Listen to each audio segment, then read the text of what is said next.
मैं अपने गुरुदेव के चरणों में अनंत कोटि दंड प्रणाम करती हूँ। उसके बाद पूज्य पद सुंदर गोपाल प्रभु जी को मेरा दंडवत प्रणाम। आप सभी गृहात्मिक उपासकों को भी मेरा यथायोग्य दंडवत। हरे कृष्ण। हरे कृष्ण जी, दंडवत प्रणाम। हरे कृष्ण जी। मैं फोन कर रही थी, मैंने कहा लग नहीं रही क्लास, पता नहीं क्या बात हो गई, शायद मेरे को गलती लग गई है, इसलिए मैंने किया था आपको कॉल। हरे कृष्ण जी। हम सब कृष्ण की ओर चलते चलते हम सबको 1 साल या 1.5 साल हो गया है लगभग, और अब हमारी 2 या 3 क्लासेस रह गई हैं इस कोर्स की। तो आप सभी ग्रुप में मैसेज करके बताना, क्या आपको भी ये लग रहा है जो कोर्स हमने ज्वाइन किया था कृष्ण की ओर, क्या सच में आप कुछ कदम कृष्ण की ओर चल पाए? आपके जीवन में ये कोर्स ज्वाइन करके, हरि कथा सुन के कुछ चेंजेस आए? कुछ आपको लग रहा है कि लाभ हुआ है इस कोर्स से? तो अपने अपने जो भी आपके एक्सपीरियंसेस हो, जो आप और इसको अच्छा, हमारी जो कमियां हैं वो भी आप जरूर बताइएगा। हम क्या आगे और सुधार कर सकते हैं वो भी बताइएगा। आप इससे क्या एक्सपेक्ट कर रहे थे और आपको क्या नहीं मिला इस कोर्स में, वो भी आप बताइएगा। और इसके बाद जो एक प्रभुपाद लीलामृत कोर्स शुरू हुआ है, उसे आप सब लोग ज्वाइन कर लीजिए। मेरे ख्याल 2 ही क्लासेस गई हैं उसमें, तो 2 क्लासेस की आपको रिकॉर्डिंग मिल जाएगी। आगे तीसरी क्लास से आप वो स्टार्ट कर सकते हो। उसकी क्लास फ्राइडे होगी, इसके साथ क्लैश भी नहीं करेगा। इसकी 2 क्लासेस होगी, उसके बाद 3 क्लासेस हुई हैं इसकी ना, जो है कोर्स हमारा एंड हो जाएगा। आपको सर्टिफिकेट मिलेगा इस कोर्स का जो आपने किया। इसमें आपने गीता जी सीखी, श्रीमद् भागवतम की शिक्षाएं सीखी और चैतन्य चरितमृत की भी कुछ शिक्षाएं सीखी। तो आप सब अपना एक्सपीरियंस जरूर शेयर करना ग्रुप में, और प्रभुपाद लीलामृत जो कोर्स है उसको ज्वाइन कर लेना। किसी को नहीं समझ आए तो आप मुझे मैसेज करके पूछ सकते हो कि कैसे ज्वाइन करना है। तो आज हम जहाँ पर आ गए हैं वो है भागवत का 11वां स्कंद, 11th कैंटो पे हम पहुंच चुके हैं। इसमें आज हमारा जो प्रसंग है वो है उद्धव और कृष्ण जी का संवाद। जब भगवान यहाँ से जाने लगे धराधाम छोड़ के, तो भगवान ने उद्धव जी को शिक्षा दी, क्योंकि उद्धव जी को भगवान छोड़ के गए थे, अपने साथ उद्धव जी को नहीं लेकर गए थे। तो उद्धव जी को जो शिक्षाएं पूरी भागवतम में भरी पड़ी हैं, उन्हीं का सार रूप में सारी शिक्षा दी, जिसको उद्धव गीता भी कहा जाता है। वो सारी शिक्षाएं हम ये 2 या 3 क्लासेस में सुनेंगे, जिससे हमारा समझ लो समराइज होगा पूरा भागवत, श्रीमद् भागवत जो ग्रंथ हमने पढ़ा है वो। उद्धव जी जब यहाँ पे ब्रज में थे,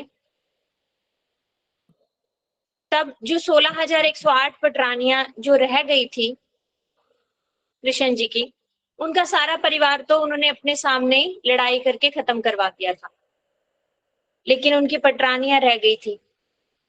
वो कृष्ण को ढूंढते ढूंढते ब्रज में आई। ब्रज में आकर जब उन्होंने यमुना जी को देखा, यमुना जी उसी तरह कल कल करके बह रही हैं और प्रसन्न हैं, तो उन्होंने पूछा कि तुम भी कृष्ण की रानी हो, पटरानी हो, और हम भी कृष्ण की पत्नियां हैं, लेकिन हम तो विरह में इतनी दुखी हैं, तुम विरह में दुखी क्यों नहीं हो? तो उन्होंने बोला कि मेरा कृष्ण से वियोग हुआ ही नहीं। तो उन्होंने पूछा, हम कैसे कृष्ण को अब मिल सकते हैं? हमें तो विरह सता रहा है, हमें तो सामने दिखाई नहीं दे रहे कृष्ण जी। तब उन्होंने बोला कि तुम्हें श्रीमद् भागवत सुननी पड़ेगी। श्रीमद् भागवतम जब तुम पढ़ोगी तब तुम्हें कृष्ण मिल जाएंगे। तो ये जो हमने श्रीमद् भागवत ग्रंथ का अध्ययन किया है, ये साक्षात भगवान हैं, क्योंकि भगवान एक रूप में इस ग्रंथ में समा गए थे। जब जाने लगे, उद्धव जी ने पूछा, भगवान अब आपको मैं कैसे प्राप्त करूंगा, अब आपको मैं कहाँ ढूंढूं? तो उन्होंने कहा, ये ग्रंथ श्रीमद् भागवत जो ग्रंथ है, इसमें तुम मुझे पाओगे। तो श्रीमद् भागवत ग्रंथ उनको बोला कि तुम्हें सुनना पड़ेगा। तो बोले श्रीमद् भागवत ग्रंथ सुने किससे? तो बोले वो सुनना उद्धव जी से। इससे हमें एक शिक्षा मिलती है कि हमें जहां तहां किसी की भी कथा नहीं सुन लेनी चाहिए। क्यों नहीं सुन लेनी चाहिए? कथा तो भगवान की है, कथा में क्या दोष हुआ? इसको हमने बहुत बार सुना है। जैसे दूध होता है, दूध पुष्टिदायक है, दूध पीने से शरीर को लाभ ही होगा, लेकिन वही दूध यदि उसमें सांप मुंह मार जाए तो वही दूध हमारा मृत्यु का कारक बन जाएगा। वो दूध पुष्टिदायक की बजाय हानिकारक हो जाएगा। तो इसी तरह भगवान की कथा तो कल्याणकारी है, लेकिन वो बोल कौन रहा है उसके ऊपर बहुत निर्भर करता है। यदि भगवान की हरि कथा कोई भक्त बोलेगा तो वो भगवान के साथ हमारा कैसा संबंध होना चाहिए, भक्त और भगवान का प्रिय संबंध के साथ वो सुनाएगा। और वही यदि कोई ज्ञानी सुनाएगा तो वो बता देगा कि भगवान का तो कोई रूप ही नहीं होता। और वही कोई कर्मी सुना देगा तो वो कह देगा कि श्रीमद् भागवतम में का ये वाला चैप्टर पढ़ लोगे तो इससे तुम्हारे घर में धन लक्ष्मी आ जाएगी, ये वाला पढ़ लोगे तो इससे तुम्हारे बच्चे की शादी हो जाएगी। वो उसके गौण फल ही हमें समझा पाएगा। तो ऐसा क्यों? ऐसा इसलिए कि उसको वहीं तक की अनुभूति है। इस संसार के लाभ हमें कैसे मिल जाए, इस बुद्धि के साथ जो व्यक्ति इस भगवत गीता का आश्रय लेगा, इसको पढ़ेगा, ये श्रीमद् भागवतम उसको वो ही समझा देगी। क्यों? क्योंकि ये साधारण जड़ शब्द नहीं है। श्रीमद् भागवतम ऐसा नहीं है कि वर्ड्स हैं जैसे हम संसार में पढ़ लेते हैं कहानियां, स्टोरीज और समझ लेते हैं। ऐसा ये ग्रंथ नहीं है। ये भगवान का स्वरूप है, ये चिन्मय है। इसको आप जिस भावना से पढ़ोगे, इसको जब आप सरेंडर होके शरणागत होकर पढ़ोगे ना, कि इसका जो मुख्य फल है, श्रीमद् भागवतम का मुख्य फल है कृष्ण से प्रेम होना। जब हम उस मुख्य फल की आशा के साथ उसको लक्ष्य करते हुए पढ़ेंगे तो ये श्रीमद् भागवत ग्रंथ हमें अपना असली स्वरूप प्रकाशित करेंगे। और यदि हम इससे अपने लाभ के लिए पढ़ेंगे कि मैं इसे सीख लूं, समझ लूं, मैं ज्ञानी बन जाऊं, मैं पंडित बन जाऊं, मैं फिर इससे पैसे कमा सकूं, तो ये श्रीमद् भागवत हमें ठग लेगी। तो इसलिए ये आप सब अपने अच्छी तरह से अपने दिमाग में बात रख लीजिए कि जो ग्रंथ होते हैं ये साधारण जड़ शब्द नहीं है, ये भगवान का स्वरूप है। इनको शरणागत होकर इनसे हेतु की कृपा की वांछा मांगते हुए कि मुझे आप प्लीज मेरे ऊपर कृपा कीजिए कि आप इसके अंदर जो हमारे गुरुजी कहते थे प्रत्येक ग्रंथ का एक लॉक एंड की होता है, वो लॉक एंड की कब खुलेगा? जब हम उस ग्रंथ के शरणागत होंगे, तब गुरु वैष्णव हमारे हाथ में वो चाबी दे देंगे जिससे हम इसका जो ताला है वो खोल सकेंगे और इसके अंदर जो खजाना भरा हुआ है, जो इसका असली स्वरूप है, वो हमारे सामने प्रकाशित होगा। और यदि हम इसे अपनी बुद्धि से समझने की कोशिश करेंगे तो हम ठगे के ठगे रह जाएंगे। तो उन्होंने बोला ये कथा यदि सुननी है तो उद्धव जी से सुनो। उद्धव जी कौन? उद्धव जी भगवान के रसिक भक्त, भगवान के प्रिय भक्त। तो कभी भी आपने कोई ग्रंथ पढ़ना है, बाजार से उठाकर ऐसे ही कोई भी ग्रंथ उठाकर नहीं पढ़ना।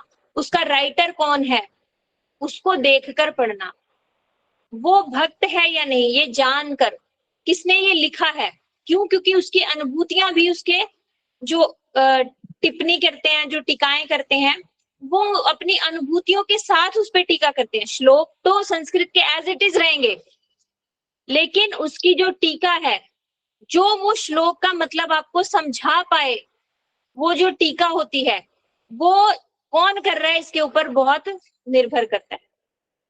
गीता जी की इतनी सारी कॉपीज बाजार में बिक रही हैं, कोई गीता जी को कह रहा है ये तो कर्म प्रधान ग्रंथ है। गीता जी हमें क्या सिखा रही है? कर्म करो बस।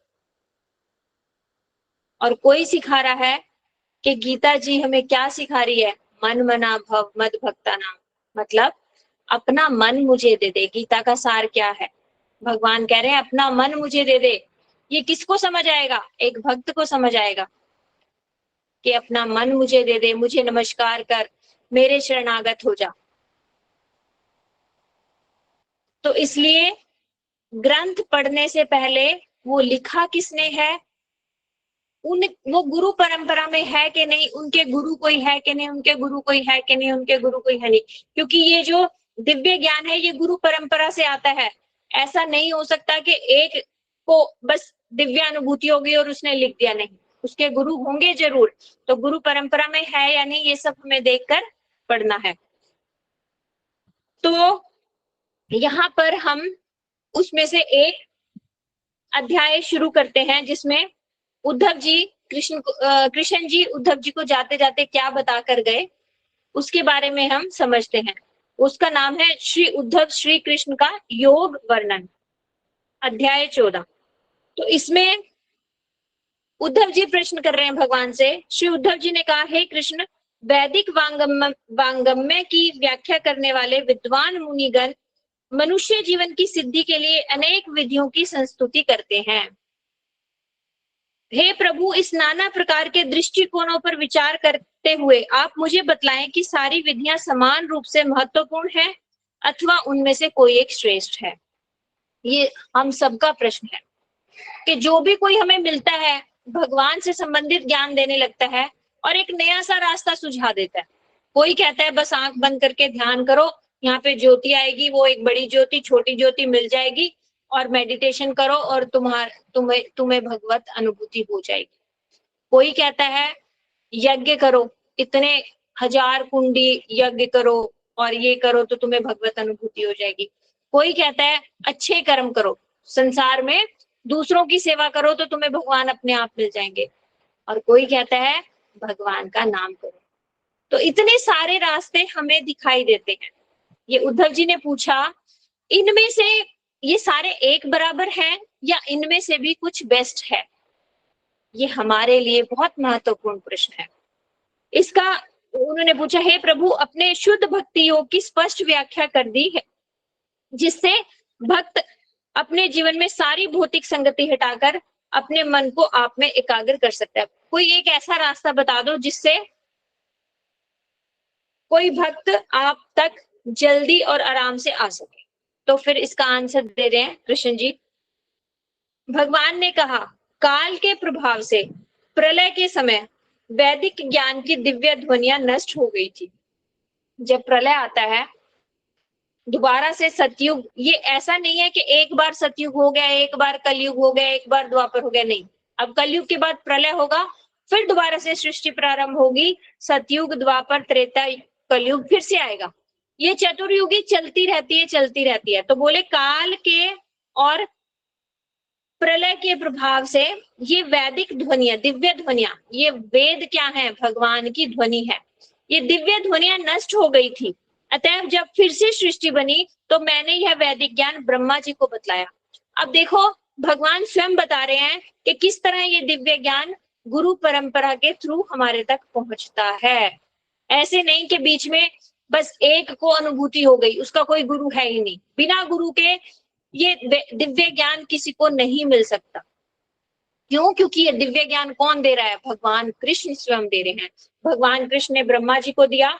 हमारी जो ये संप्रदाय है, ये इसका नाम है ब्रह्म मध्व गौड़ीय संप्रदाय। हम बहुत सौभाग्यशाली हैं कि हम ऐसी संप्रदाय में आए हैं। ब्रह्म मध्व गौड़ीय संप्रदाय मतलब क्या? हमारे जो मूल आचार्य हैं वो कौन है? ब्रह्मा जी। ब्रह्मा जी को किसने ज्ञान दिया?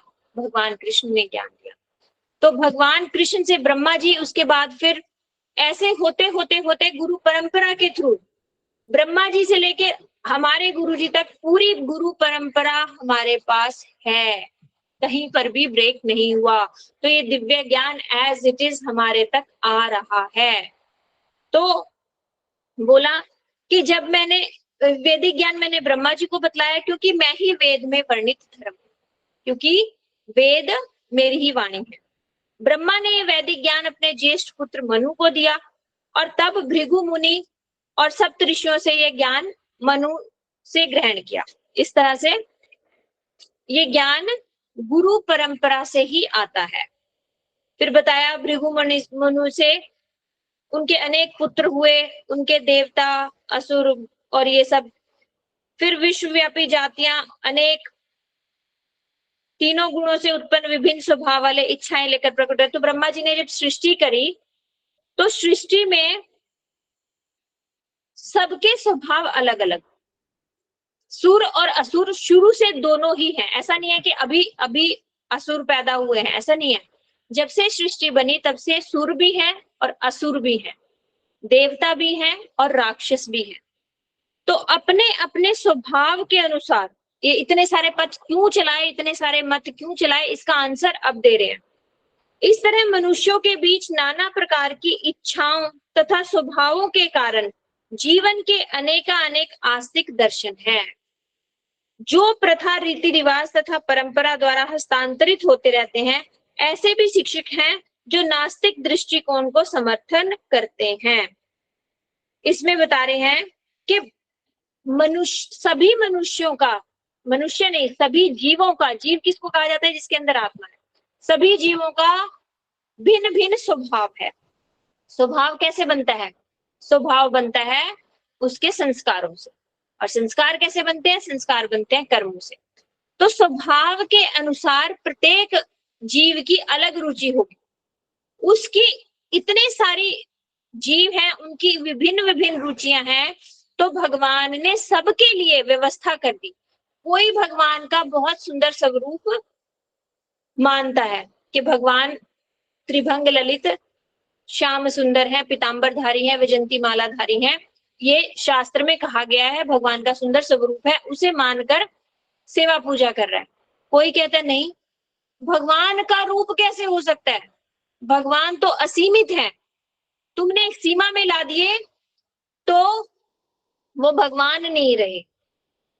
उसने ये दृष्टिकोण से भगवान को देखा, तो भगवान ने बोला ठीक है, तू मेरा निराकार रूप में ही तू मेरा ध्यान कर ले। क्यों? क्योंकि वो भगवान को रूप में नहीं समझेगा। भगवान इतने दयालु कृपालु हैं, भगवान चाहते हैं प्रत्येक जीव उनकी तरफ आकृष्ट हो, तो भगवान ने अनेक अनेक मत चला दिए, लेकिन उनमें से एक सर्वश्रेष्ठ है, ये भगवान बताएंगे। सभी मतों में भगवान समान भाव में मिल जाएंगे, ये रॉन्ग है। ज्ञानी को जितने भगवान मिलेंगे, कर्मी को जितने भगवान मिलेंगे, उतने ही भगवान एक भक्त को मिलेंगे, ये रॉन्ग है। बस जो जो इस संसार में प्रचलित है ना, कोई भी रास्ता अपना लो, सब तो वहीं जाना है, सब तो वहीं जाने हैं, किसी भी रास्ते पे चल लो, ये कंसेप्ट रॉन्ग। तुमने जहां की टिकट कटाई है इस संसार में भी तुम वहीं पहुंचोगे। ऐसा नहीं है कि तुमने चंडीगढ़ जाना है और तुम दिल्ली की टिकट कटा के बैठ जाओ तो तुम चंडीगढ़ पहुंच जाओगे, दिल्ली की ट्रेन में बैठ जाओ तो तुम चंडीगढ़ पहुंच जाओगे, नहीं। चंडीगढ़ जाना है तो चंडीगढ़ की टिकट ट्रेन में ही बैठना पड़ेगा ना। उसी तरह तुम्हें किस रूप में भगवान चाहिए, किस किस मात्रा में भगवान चाहिए, किस तरह तुम्हारा भगवान के साथ आदान प्रदान तुम करना चाहते हो, वो उतना ही मिलेगा। ज्ञानी भगवान को केवल भगवान को एक ज्योतिमय स्वरूप में देखना चाहता है, तो उसे भगवान एक ज्योतिमय स्वरूप में ही मिलेंगे। भगवान उसके साथ बात नहीं करेंगे, उसके साथ प्रेम का आदान प्रदान नहीं करेंगे। कर्मी भगवान को केवल परमात्मा रूप में देखना चाहता है। योगी भगवान, कर्मी तो केवल संसार की इच्छा भोग करना चाहता है भगवान के द्वारा, कि भगवान ये कर दिया तो ये दे दो, ये कर दिया तो ये कर दो, तो भगवान उसे सिर्फ संसार ही देंगे। योगी भगवान को हृदय में परमात्मा रूप में ध्यान करना चाहता है, तो योगी को भगवान उतने, जो हमारे हृदय में आत्मा और परमात्मा साथ में बैठे हैं अंगुष्ठ प्रमाण में, उतना ही दर्शन देंगे। उसके बाद भगवान उसके साथ प्रेम का आदान प्रदान नहीं करेंगे। लेकिन भक्त भगवान को पूर्ण रूप में प्राप्त करेगा। भक्त भगवान के साथ संबंध बना के प्रेम करेगा। भक्त के लिए भगवान बच्चे भी बन सकते हैं, उसके प्रेमी भी बन सकते हैं, उसके सखा भी बन सकते हैं। वो पूर्ण रूप में भगवान को प्राप्त करेगा। इसको ऐसे समझो, कच्चा आम और पक्का आम। कच्चा आम आम है, लेकिन वो स्वाद नहीं है उसके अंदर, वो रस नहीं है उसके अंदर। और पक्का आम, उसके अंदर रस आ गया, तो इसी तरह जो भक्त भगवान को देखता है, भगवान को प्राप्त करता है, वो रसमय रसिक शेखर शिरोमणि जो ठाकुर जी है ना, पूर्ण रूप में केवल और केवल भक्त को मिल सकते हैं। तो कह रहे हैं इसको एक बड़ा सुंदर उदाहरण देते हैं हमारे यहाँ पे। बोले जैसे गंगा जल है, गंगा जल हमेशा मीठा है, लेकिन गंगा नदी के तट पर अनेक विषैले वृक्ष भी उगते हैं, जिनकी जड़ें मिट्टी से गंगा जल को सोखती हैं, मीठा जल सोखती हैं। फिर भी क्या वो फल उसका कड़वा ही आएगा, विषैला आएगा।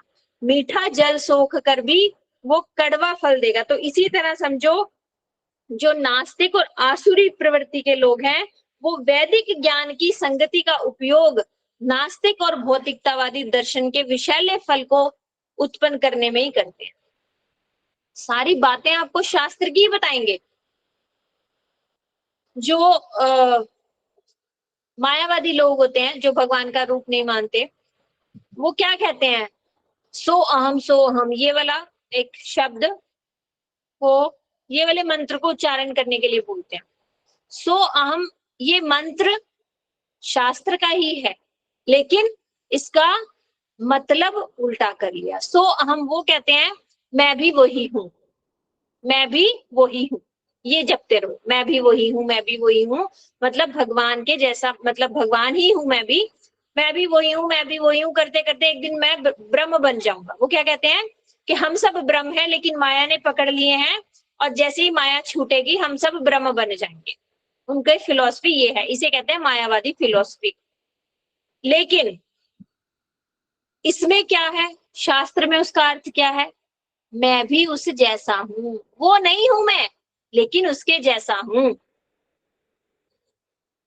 उन्होंने अपनी बुद्धि से इसका मतलब कुछ और निकाल लिया। तो अब समझ आई कि इतने सारे मत हैं, लेकिन इतने सारे मत, अभी तो इसका आंसर है, इतने सारे मत भगवान ने बनाए क्यों? हम जीवों के स्वभाव के अनुसार भगवान ने ये सब रास्ते चल गए, कि इसमें से लोगों ने, भगवान ने तो एक ही ज्ञान दिया, अपनी बुद्धि के अनुसार लोगों ने इतने सारे रास्ते चला दिए। हे पुरुष श्रेष्ठ, मनुष्यों की बुद्धि मेरी माया से मोहग्रस्त हो जाती है, अतएव वे अपने कर्मों तथा रुचि के अनुसार मनुष्यों के लिए जो वास्तव में शुभ है उसके विषय में असंख्य प्रकार से बोलते हैं। उन लोगों को क्या लगता है कि जो उनके लिए अच्छा है वही सबके लिए अच्छा है। तो कुछ लोग कहते हैं पुण्य कर्म करके सुखी बना जा सकता है, मैक्सिमम लोग यही कहते हैं, अच्छा कर्म करो सब कुछ मिल जाएगा, अच्छा कर्म करो सब कुछ मिल जाएगा। अच्छा कर्म मतलब पुण्य कर्म। तो सारी दुनिया किस में भागी हुई है, अच्छा कर्म करने में, कि बस हम अच्छे कर्म करते हैं हमें भगवान मिल जाएंगे। जबकि हमने पिछली क्लासों में इतना डिटेल में समझा है कि कर्मा से भगवान कभी मिलते ही नहीं। भगवान चाहिए तो पुण्य और पाप दोनों से ऊपर उठना पड़ेगा। पाप से तो सबसे पहले उठना पड़ेगा, पुण्य भी छोड़ना पड़ेगा। क्यों? क्योंकि कर्म तो हमें इसी जड़ जगत में घुमाएगा। हमने अच्छा कर्म किया तो उस अच्छे कर्म का फल हमें दोबारा यहीं पर आकर भोगना पड़ेगा।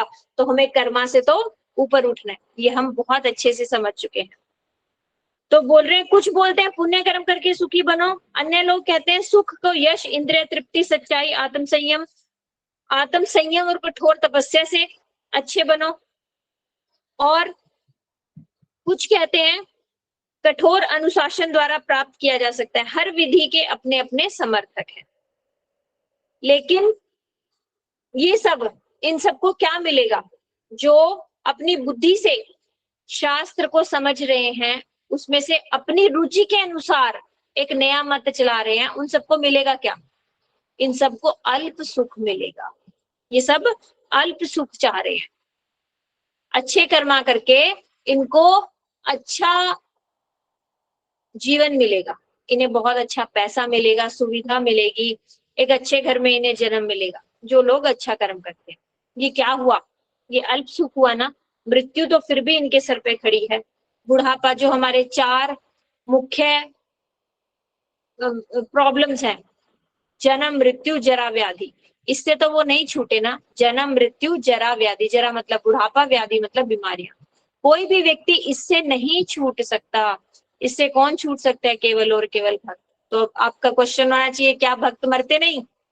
ये भी हम बहुत अच्छे से पहले सुन चुके हैं कि भक्त की भी मृत्यु आती है, लेकिन उसको मृत्यु का भय नहीं होता। क्यों? क्योंकि मृत्यु के बाद उसने कहाँ जाना है?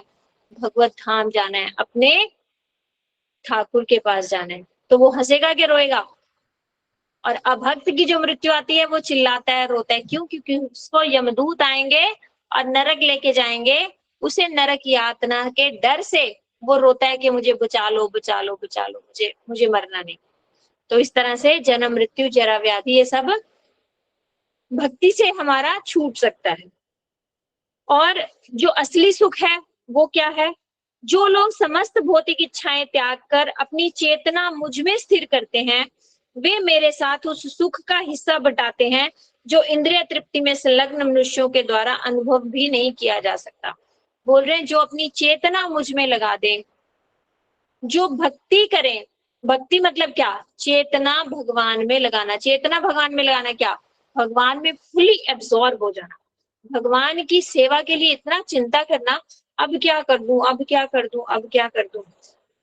तो फुली जब हम एब्जॉर्ब हो जाएंगे, हमारी पूरी चेतना भगवान के लिए हो जाएगी, तब भगवान कहते हैं वो व्यक्ति इतना सुख पाते हैं कि वो जो इस संसार के सुख, इस संसार में जो लोग सुख ढूंढ रहे हैं, इंद्रिय तृप्ति में जो लोग सुख चाहते हैं कि यही सुख है, महसूस करते हैं कि बस हमें ये भोग मिल जाए हम सुखी हो जाएंगे, वो सोच भी नहीं सकते कि वो कितना अधिक सुख है। फिर एक श्लोक है, फिर उन्होंने बताया भगवान ने कि शुद्ध भक्त के क्या लक्षण हैं। बोले जिसने अपनी चेतना मुझ में स्थिर कर रखी है, वह न तो ब्रह्मा जी और ना इंद्र का पद या धाम की कामना करता है। जिसने भगवान में अपनी चेतना को स्थित कर दिया है, उसे ना ब्रह्मा पद चाहिए, ना इंद्र पद चाहिए, ना पृथ्वी का साम्राज्य चाहिए, ना जो नीचे वाले लोग हैं उनकी अध्यक्षता चाहिए, ना योग की 8 सिद्धियां चाहिए, ना जन्म मृत्यु के मोक्ष की कामना चाहिए। ऐसा व्यक्ति एकमात्र मेरी कामना करता है। उसकी फिर कामना क्या रह जाएगी? केवल और केवल भगवत सेवा। क्या भगवान को प्राप्त करना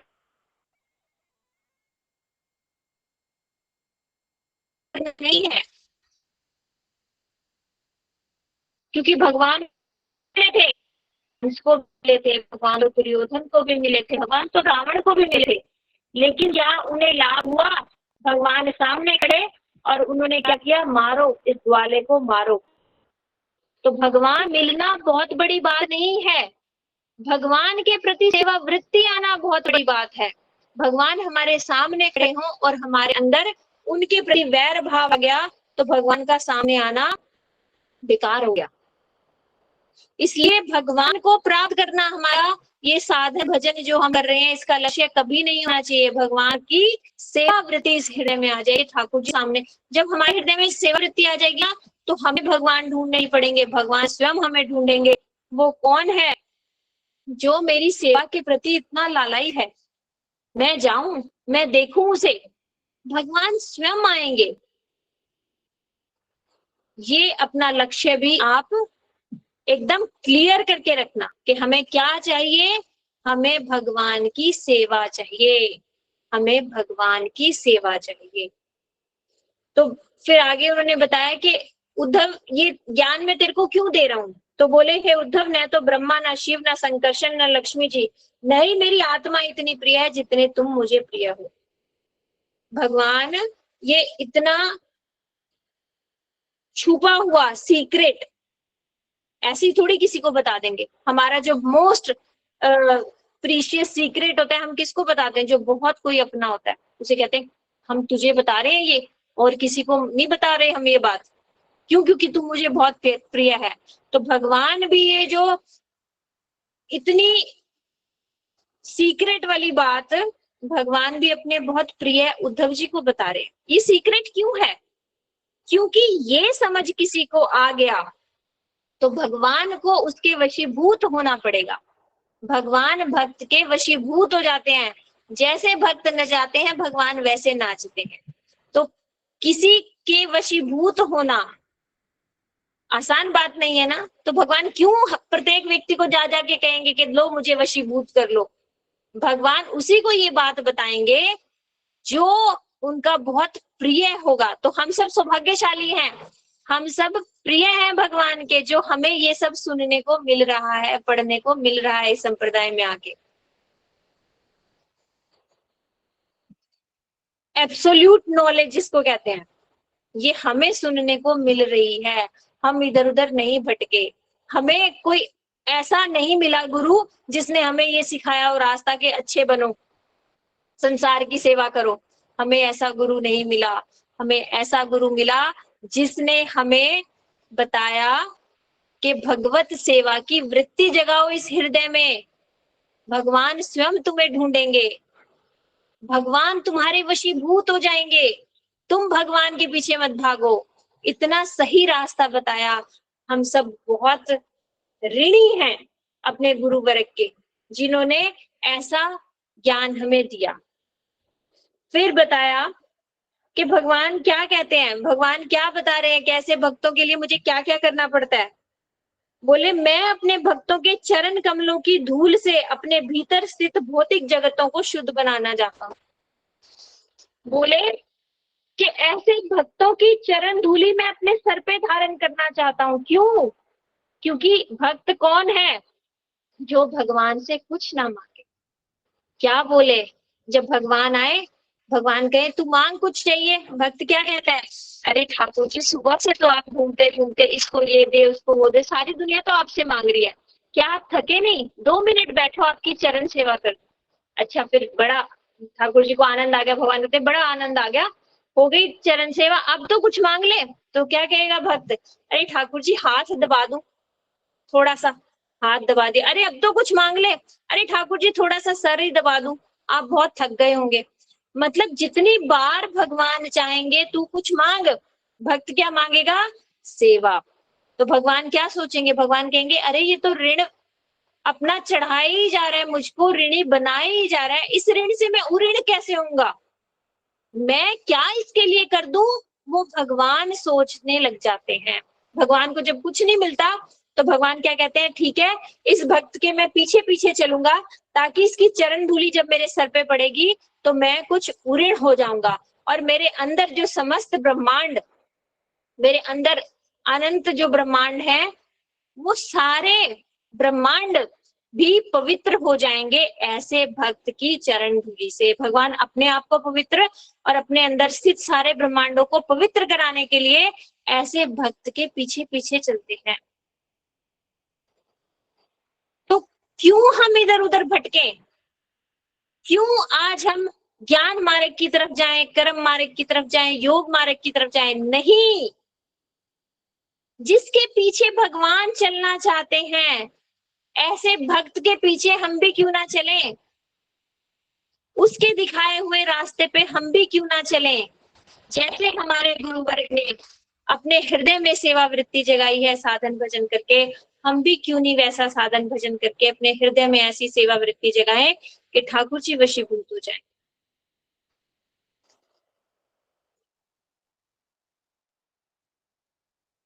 फिर आगे उन्होंने बताया, जो लोग अपने निजी इंद्रिय तृप्ति में लगे रहते हैं ना, वो लोग ये जान ही नहीं सकते, उन लोगों को इस पे विश्वास ही नहीं होगा। आप जिन लोगों ने ये हरि कथा जो सुन रहे हैं, वो अपने आप को सौभाग्यशाली समझो कि आपके हृदय में कम से कम श्रद्धा तो है कि ये हरि कथा हमारा लाभ करेगी, इसीलिए आप लोगों ने ज्वाइन किया। बाकी संसार में इतने लोग जो नहीं सुन रहे, ये जो ये बात नहीं मान रहे, वो क्यों नहीं मान रहे? क्यों? क्योंकि वो अपने इंद्रिय तृप्ति में इतने ज्यादा मग्न है कि उनको विश्वास ही नहीं है कि ऐसा भी कुछ होता है। ऐसे व्यक्ति मुझसे ऐसा सुख पाते हैं जो व्यक्ति प्राप्त नहीं कर पाते। जो कह रहे हैं भगवान, जो भक्त हैं वो ऐसा सुख पाते हैं जो ये इंद्रिय तृप्ति में लगे लोग सोच भी नहीं सकते। फिर उन्होंने बताया कि मेरे भक्त का कभी भी नाश नहीं होता। ये भक्ति मार्ग एक ऐसा मार्ग है जिसमें यदि हम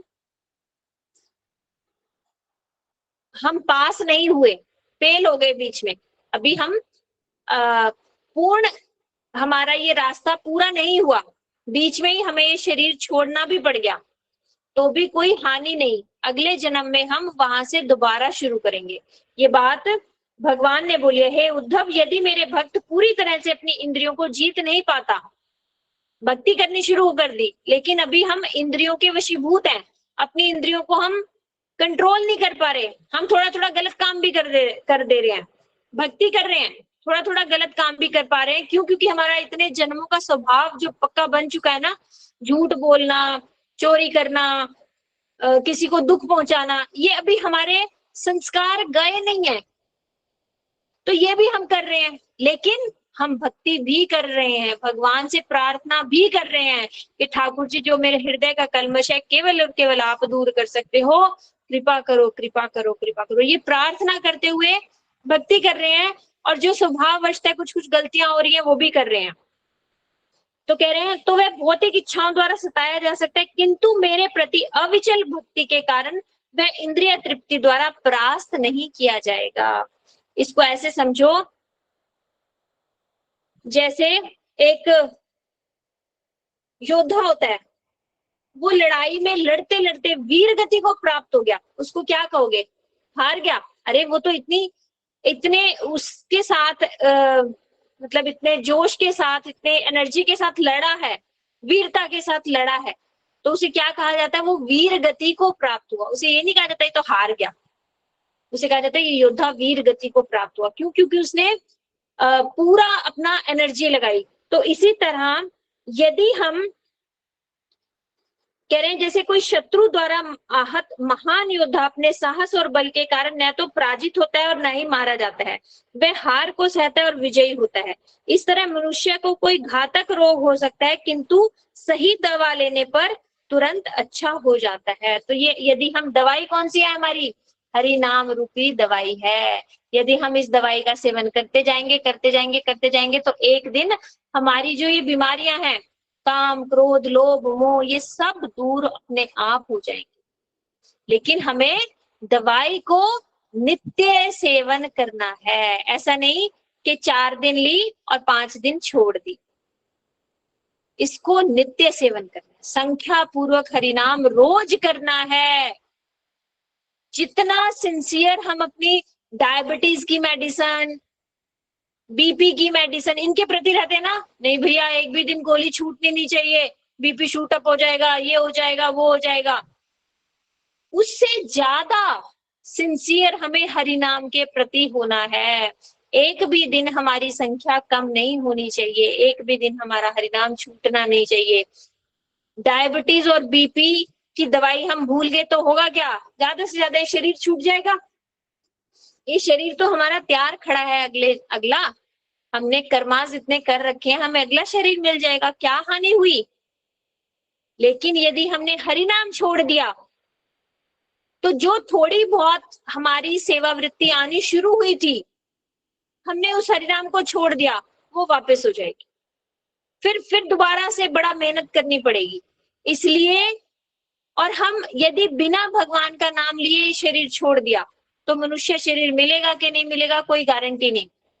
लेकिन यदि हमने भगवान का नाम लेते लेते लेते लेते शरीर छोड़ा, तो भगवान देखेंगे कि चेष्टा कर रहा है, मेरी तरफ आने की चेष्टा कर रहा है, तो इसको एक और मौका दिया जाए, तो हमें मनुष्य जीवन पक्का मिलेगा, मनुष्य जीवन की गारंटी हो जाएगी। मनुष्य जीवन में फिर हम आगे अच्छे से भक्ति करेंगे। कह रहे हैं, जिस तरह एक धधकती अग्नि ईंधन को जलाकर राख कर देती है, उसी तरह मेरी भक्ति भक्तों के द्वारा किए गए पापों को पूर्णतः भस्म कर देती है। ये लाइन अभी हमें इस पे हो सकता है विश्वास ना हो, लेकिन ये लाइन, ये पंक्ति शास्त्रों की है कि एक भगवान के एक नाम में इतनी शक्ति है, पापों को खत्म करने की इतनी शक्ति है, जितना कोई घोर पापी भी पाप ना कर सके। मतलब जितना कोई घोर पापी पाप कर सकता है, उससे ज्यादा शक्ति है केवल एक नाम में उसको खत्म करने की। इतना पाप कोई कर ही नहीं सकता जितनी शक्ति भगवान के नाम में उसको खत्म करने की है। मतलब भगवान का नाम इतना पावरफुल है। अभी क्यों नहीं हमें दिखाई दे रहा? अभी हम उसका ठीक ठीक से सेवन नहीं कर रहे, परहेज नहीं कर रहे। क्यों? जैसे गला खराब होता है, एंटीबायोटिक खाते हैं। एंटीबायोटिक तो हम सब खा रहे हैं, हरिनाम रोज सुबह कर रहे हैं, 2-2 घंटे बैठ के 4:30 से 6:30। लेकिन साथ में क्या कर रहे हैं? ठंडा ठंडी लस्सी भी पी रहे हैं, खट्टी कोल्ड ड्रिंक्स भी पी रहे हैं, दही भी खा रहे हैं। तो गला उतनी जल्दी ठीक होगा? दवाई खा रहे हैं लेकिन परहेज नहीं कर रहे तो गला उतनी जल्दी ठीक नहीं होगा। इसीलिए जो हम हरि नाम कर रहे हैं अभी इतनी जल्दी उसका असर क्यों नहीं दिखाई दे रहा? क्यों? क्योंकि हम परहेज नहीं करें। परहेज करना क्या? 10 नामापराध। जो 10 नामापराध छोड़कर हम हरि नाम करेंगे, शरणागत होकर एकदम ठाकुर जी को रो रो कर पुकारेंगे, तो फिर हृदय से शुद्ध हरि नाम निकलेगा। अभी क्या चल रहा है हमारा? नामापराध, अपराध सहित नाम कर रहे हैं हम, पर बेटर है, उससे अच्छा है कि हमें ये समझ तो आ गया कि भगवान का नाम ही सब कुछ है, संसार में नहीं फंस रहे।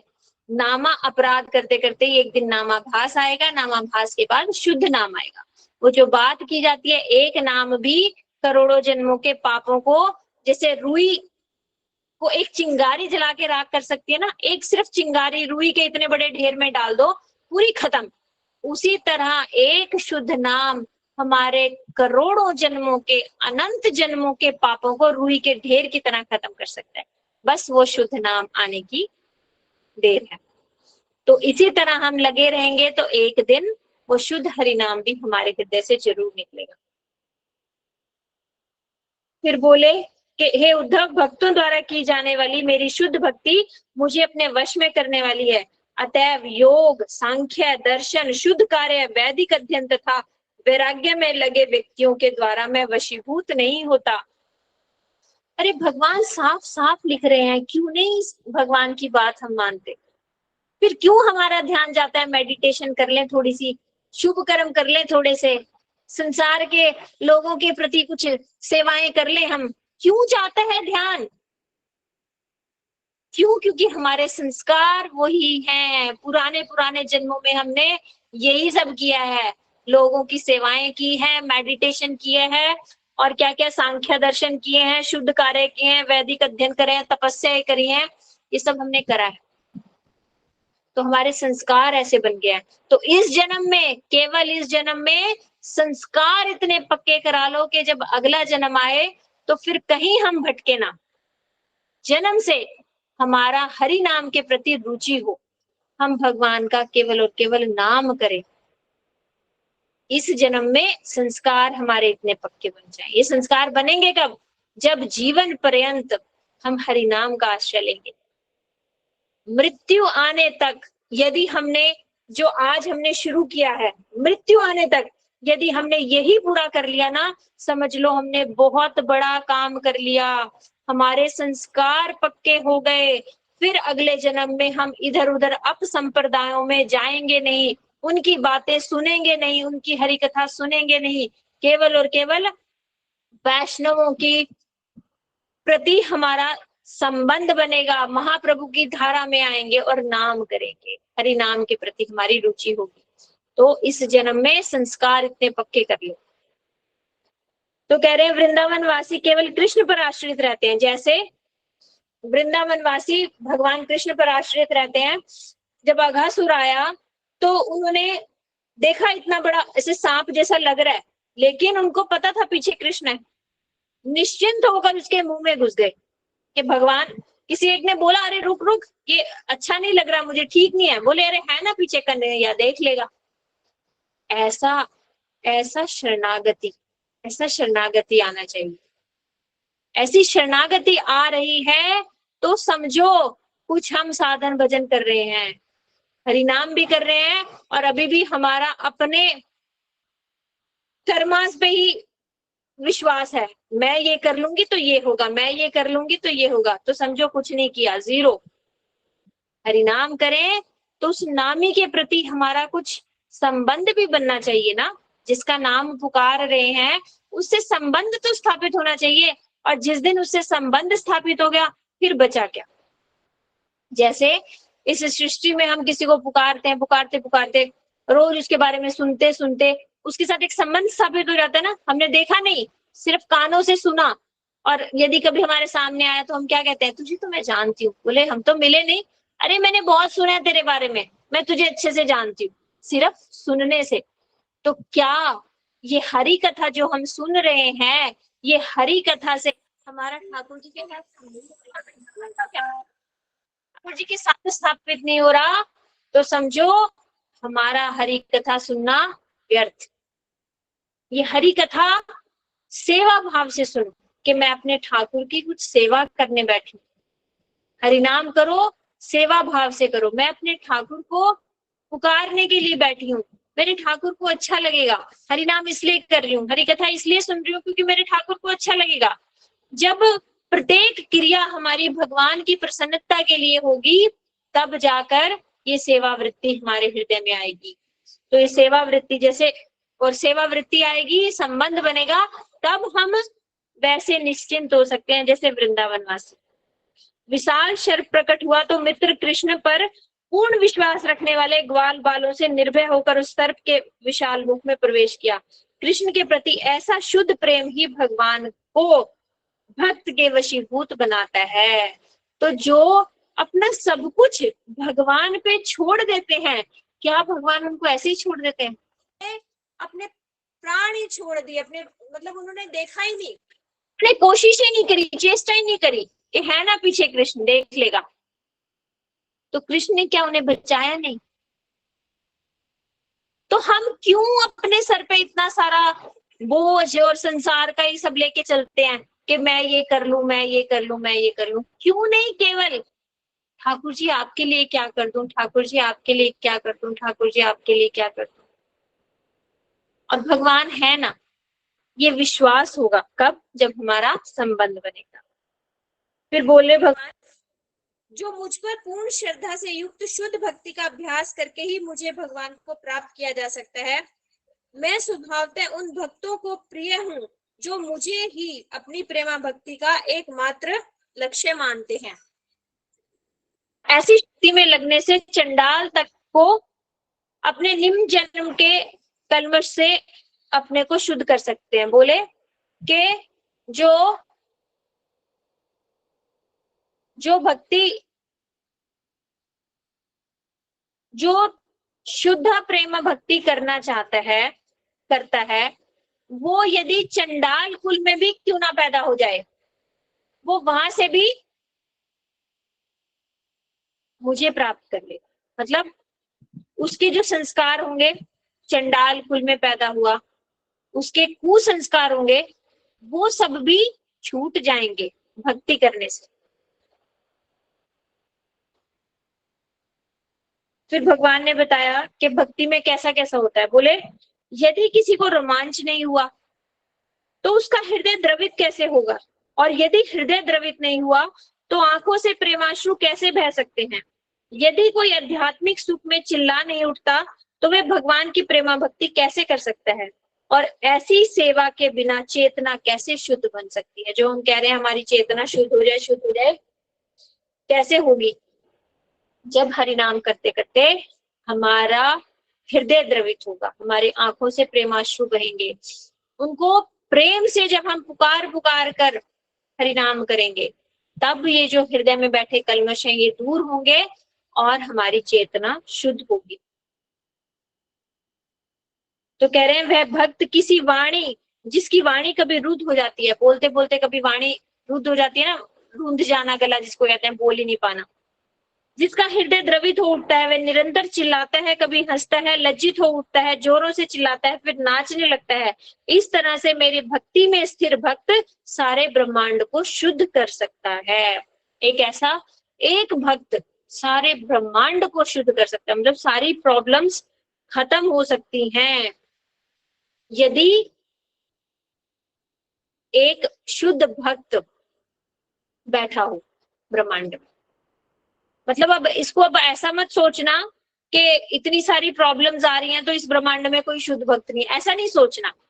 मतलब इसको ऐसे समझो जैसे इस्कॉन के स्वामी प्रभुपाद जी, इस्कॉन के स्वामी प्रभुपाद जी ने कितने लोगों को, उस समय क्या था, हिप्पीज थे ना वहां पे, हिप्पीज से पूरी अमेरिका सरकार मतलब मुश्किल में थी, उनको उनसे प्रॉब्लम हो रही थी, उन हिप्पीज के हृदय परिवर्तन करके उनको भक्त बना दिया, तो वहां की प्रॉब्लम सारी खत्म कर दी ना। तो इसको इस भाव से समझो कि हम इस संसार को सुखी बनाना चाहते हैं। कैसे? अच्छा लॉ एंड ऑर्डर हो जाए, अच्छी पुलिस हो जाए, अच्छी सड़कें हो जाए, अच्छा क्या कहते हैं स्ट्रक्चर हो जाए, कंस्ट्रक्शन अच्छी हो जाए, अच्छा सब कुछ हो जाए, तो ये सुखी हो जाएंगे हम सब। नहीं, यदि सभी भक्त बन जाएं तो सभी सुखी हो सकते हैं।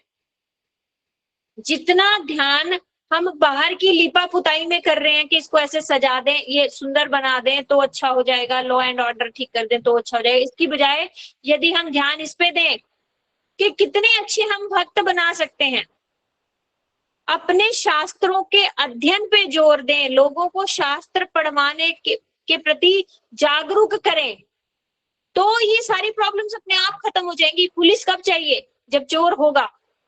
चोर है तो पुलिस चाहिए ना। यदि कोई चोर ही नहीं होगा तो पुलिस की क्या जरूरत? और चोर कोई कब क्यों नहीं होगा? जब उसके हृदय परिवर्तन होगा। हृदय परिवर्तन कब होगा? जब शास्त्र पढ़ेगा। जब शास्त्र पढ़ेगा कि चोरी करना बुरा काम है, भगवान ने मना किया है, भगवान की मैं बात मानूंगा क्योंकि मैं भगवान का अंश हूँ, वो मेरे पिता है, मुझे अपने पिता की बात माननी है, ये बात मानकर जब उसका हृदय परिवर्तन हो जाएगा तो फिर पुलिस को खड़ा करने की क्या जरूरत है? तो इस संसार की सारी प्रॉब्लम्स का हल क्या है? भक्ति का प्रचार करना।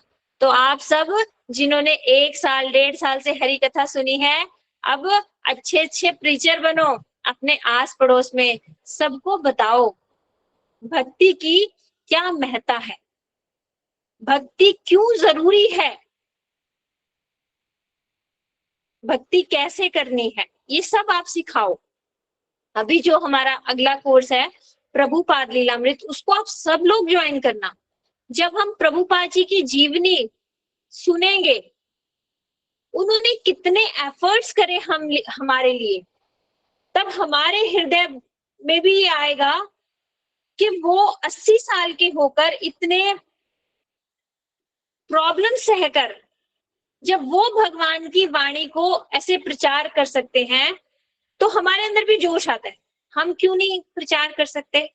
जितना भी हमने सुना है, जितना भी अभी समझ आया है, वो तो दिव्य आत्मा थे, उनके तो दर्शन मात्र से जीवों का हृदय परिवर्तन हो सकता था। लेकिन हम भी कुछ तो अपने अपने एफर्ट्स कर ही सकते हैं। हम किसी के हाथ में माला तो पकड़वा ही सकते हैं, उसको हरि कथा सुना सुना के हरिनाम करने भी तो लगा ही सकते हैं। धीरे धीरे धीरे उसकी भी आगे उन्नति होगी, उसको भी कोई ऐसा साधु संग मिलेगा और वो उसका भी हृदय परिवर्तन होगा। तो हमने जो कुछ सुना है उसको दूसरों को जरूर सुनाना है।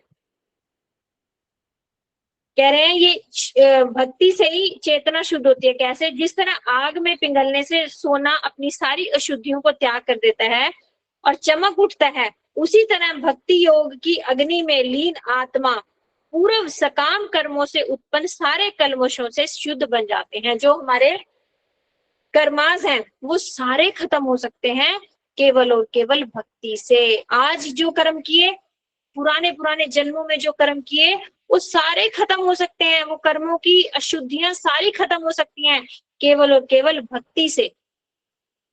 और वैकुंठ में वो मेरी सेवा करने के अपने आदि पद को प्राप्त कर सकता है। फिर वो हम वापस बैक टू गॉड हेड, अपने धाम, अपने घर हम वापस जा सकते हैं।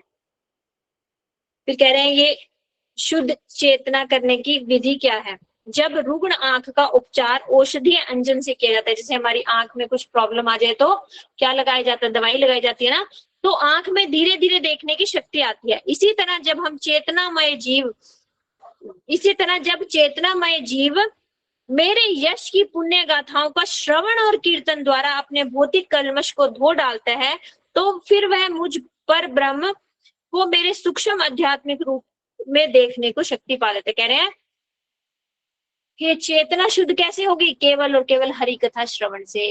हरि कथा सुनो, हरि कथा बोलो। श्रवण और कीर्तन, कीर्तन मतलब बोलना, श्रवण मतलब सुनना। भगवान की कथाएं इतनी वीर्यवती हैं, यही हमारे हृदय में बैठे कलमश दूर कर सकती हैं, और कोई रास्ता नहीं है इस हृदय को शुद्ध करने का। ठीक है, आज हम यहीं पे इसको विश्राम करते हैं। आगे की आने वाली 2 क्लासेस में हम और अच्छे से सुनेंगे श्री कृष्ण और उद्धव संवाद। श्री कृष्ण भगवान ने उद्धव जी को क्या क्या शिक्षाएं दी, वो और आगे सुनेंगे। आप सब लोग हरि कथा सुनो और सुनाओ, और जो हमारा नया कोर्स है प्रभुपाद लीलामृत, उसमें रजिस्ट्रेशन करवा लो। जब हम अपने गुरु वर्गों का साधन भजन देखेंगे, उनकी जीवनी देखेंगे, तो हमारे हृदय में भी जोश भर आता है कि हम भी कुछ करें। क्यों अपना जीवन बर्बाद कर रहे हैं? क्यों अपना जीवन इस संसार को देकर खत्म कर रहे हैं? क्यों नहीं भी ठीक से साधन भजन करके अपने घर वापस जाते? हम भगवान के अंश हैं, भगवान से नाराज होकर यहाँ पे आ गए और अब यहाँ पर फंस गए, और अब हमें क्या लग रहा है, यही मेरा घर है। हमारी याददाश्त भी भूल गए हम। तो ये ग्रंथ हमें क्या सिखा रहे हैं? हमारी वो याददाश्त वापस ला रहे हैं। अरे तुम यहाँ के नहीं हो, तुम तो सच्चित आनंद हो, तुम तो उस सच्चित आनंद के अंश हो। तुम क्यों यहाँ फंस गए? यहाँ से जल्दी जल्दी निकलो। आने वाला कलयुग अच्छा नहीं है। अभी तो ये सब हरि कथा सुनने को मिल रही है, आगे आगे ये सब मिलेगा नहीं। इसलिए इतने संस्कार पक्के कर लो कि इस ब्रह्मांड में तो दोबारा नहीं आओ। किसी ऐसे ब्रह्मांड में आओ जहां पर प्रभुपाद जी हों, हमारे गुरुवर्ग हों, जहां पर भक्ति सिद्धांत सरस्वती ठाकुर प्रभुपाद जी हों, भक्ति विनोद ठाकुर जी हों, जहां पे महाप्रभु हों। हमें ऐसे ब्रह्मांड में कहीं जन्म मिले जहां पे हम और अच्छे से भक्ति करें, और फिर परफेक्ट होकर अपने धाम ठाकुर जी के साथ उनके धाम में निवास करें। अपने स्वरूप में स्थित होकर भगवान की सेवा में हम सब लगे। हरे कृष्ण। आप में से किसी का कुछ प्रश्न है तो आप पूछ सकते हो। हरे कृष्णा माता जी। हाँ जी दीदी, हरे कृष्णा। बहुत सुंदर कथा माता जी। क्या, थैंक यू सो मच माता जी। बहुत जरूरी था ये कथा आज के। इतने दिनों से संसार में मन लगा